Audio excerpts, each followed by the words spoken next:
So speaking of like the desire, the over desire for food, when I'm working with my clients, we have a whole, like almost the whole month, the second month, we talk about two things. When I talk about the desire, the over desire, I was like, there's an emotional, mental, emotional, and then there is a physical, right? So the mental emotional is like, what need are you trying to fill by eating? What comfort are you trying to accomplish? What avoidance are you looking for, right? Like there's something that you're looking to this food to fulfill. And if you can identify that safely, identify like what that is, we can find alternatives for that do not include food or alcohol or drugs or overspending, right? Like a negative consequence coping mechanism. So you've got that side of it.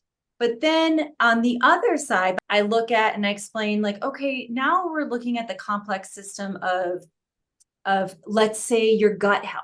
And if you have an overgrowth of the candida, the yeast, which releases chemicals to your brain when they're starving that says, go eat, go get me sugar, go get me sugar. And it hijacks your brain.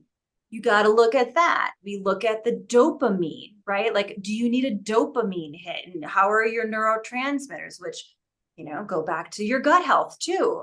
So there's the physical side of things that in my world is really easy to identify and be like, oh, sweet. Like we can kill that yeast, like not a problem. That's easy in my world.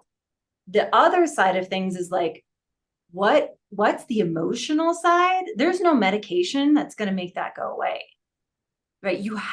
That's the hard work that has to come with doing something like this or any type of nutrition plan or health plan of like, yes, but those are the behaviors that created this problem in the first place. And Manjaro, semaglutide, and Ozempic, it's not going to fix that. And so I just deep in my soul, I feel this need, like that's where I can support people so much. And that has to happen because these are not little drugs. This is not an Advil, right? I mean, you heard it from Mandy.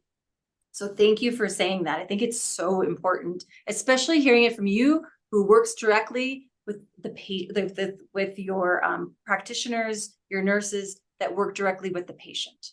They are there. They are in the trenches with them and they see it.